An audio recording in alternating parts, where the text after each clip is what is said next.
வணக்கம் சொந்தங்களே. தானத்திலே சிறந்த தானம் அன்னதானம்.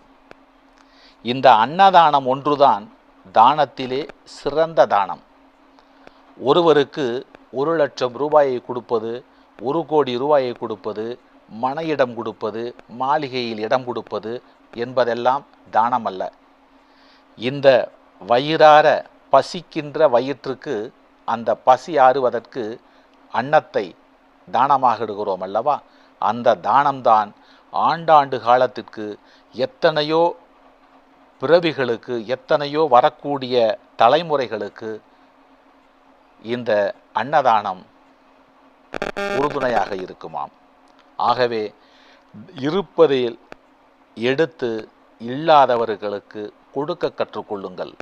மாத ஊதியத்திலே, மாத வருவாயிலே நம்மோடு நம்முடைய உடனிருப்போரு கஷ்டப்படுவோருக்கு 1 விழுக்காடு, 2 விழுக்காடு, 5 விழுக்காடு என்று நம் ஊதியத்தை பொறுத்து, நமது உறவை பொறுத்து, நமது குடும்பத்தை பொறுத்து அந்த பணத்தை ஒதுக்கி அவர்களுக்கு தான தர்மங்கள் செய்யுங்கள்.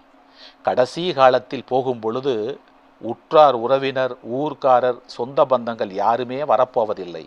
இந்த தானம் தர்மம்தான் நம்மை நோக்கி வரும். ஆகவே நம்மோடு உடன் வரக்கூடிய அந்த தான தர்மம்தான் உங்களுக்கு அடுத்த ஒரு கட்டத்திற்கு நல்லவர்களாக உருவாக்கும். ஆகவே தான தர்மங்கள் செய்யுங்கள். தான தர்மத்திலே சிறந்த தானம் அன்னதானம். அன்னதானத்தை செய்ய நீங்கள் கற்றுக்கொள்ளுங்கள். இந்த ஆண்டவனுக்கே நீங்கள் எல்லா உதவியும் செய்ததற்கு சமம். நன்றி, வணக்கம்.